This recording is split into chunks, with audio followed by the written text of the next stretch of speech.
Saudaraku, pernahkah saudara bertanya dalam hati, bukankah Yesus sudah mengajar Petrus dan teman-teman selama 3,5 tahun?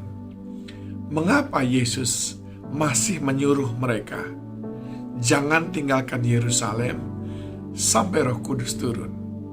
Mengapa Yesus masih memerintahkan mereka untuk jangan dulu melakukan pelayanan sampai mereka penuh dengan Roh Kudus? Bukankah Yesus sudah melatih mereka 3,5 tahun? Apakah itu belum cukup?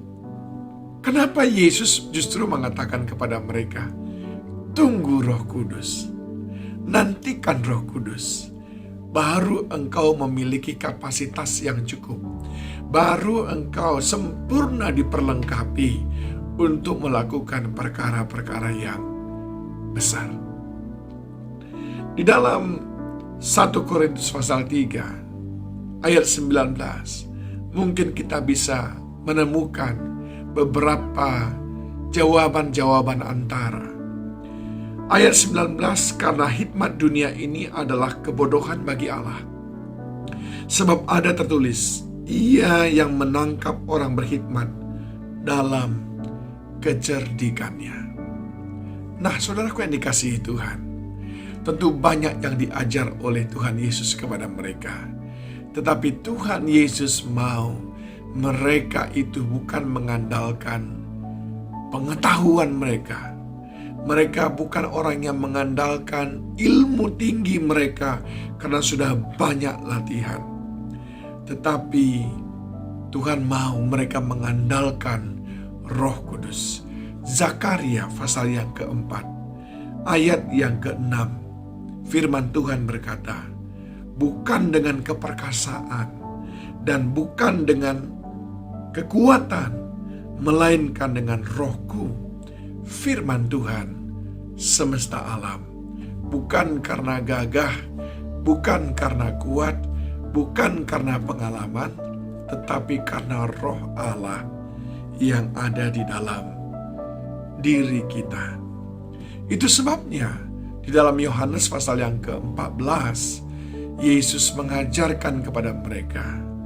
Di ayat 16 dikatakan, aku minta kepada Bapa seorang penolong, dan dia akan memberikan kepadamu, maka engkau akan melakukan perkara-perkara yang lebih besar daripada apa yang selama ini aku lakukan.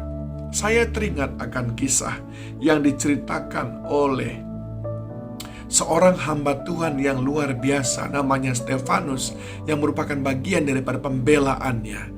Di dalam Kisah Para Rasul pasal yang ke-7, waktu dia membela kasusnya, dia menceritakan salah satu kisah yang luar biasa, yaitu kisah tentang Musa. Dan saya mempelajari di sana, saudaraku, ayat yang ke-22 dikatakan Musa dididik dalam segala hikmat orang Mesir. Lalu dia sudah berumur 40 tahun. Hikmatnya tinggi. Dia merasa sudah dewasa, sudah mature sebagai seorang pemimpin. Lalu dia mulai coba-coba untuk menolong bangsa Israel, menolong orang-orang Ibrani yang pada waktu itu sedang ikut dalam kerja paksa. Apa yang terjadi? Niat baiknya itu justru dipandang dengan salah. Lihat baik-baik. Musa sudah punya ilmu yang tinggi, hikmat Mesir. Musa sudah 40 tahun, dia sudah memiliki kedewasaan, waktunya. Musa berpikir, sudah 40 tahun, ini waktunya saya bergerak. Lalu Musa juga sudah tahu bagaimana cara-caranya, karena dia hidup di istana. Dia tahu bagaimana cara memimpin, dia tahu bagaimana seorang pemimpin yang penuh hikmat. Tetapi semuanya gagal. Sampai suatu ketika dia melarikan diri ke padang gurun. Di padang gurun dia kuliah di Universitas Padang Gurun. Dan sesudah 40 tahun di sana, Tuhan panggil dia 80 tahun.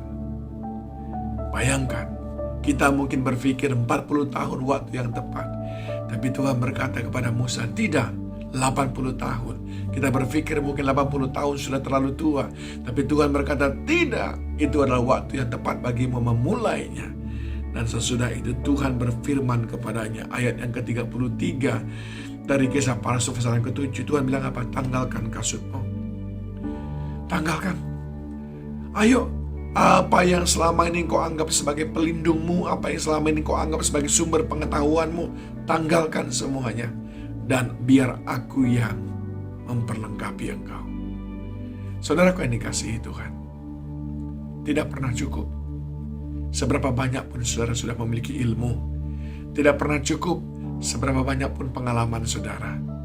Tetapi satu hal yang kita butuhkan dalam hidup kita, yang menuntun kita, yaitu Roh Kudus.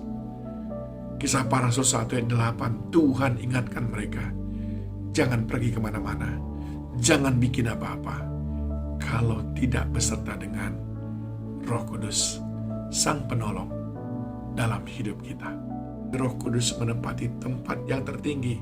Ketika Roh Kudus menuntunmu, pergunakanlah pengalamanmu, pergunakanlah ilmumu untuk mewujud nyatakan apa yang Roh Kudus tuntun dalam hidup kita. Tuhan Yesus memberkati kita.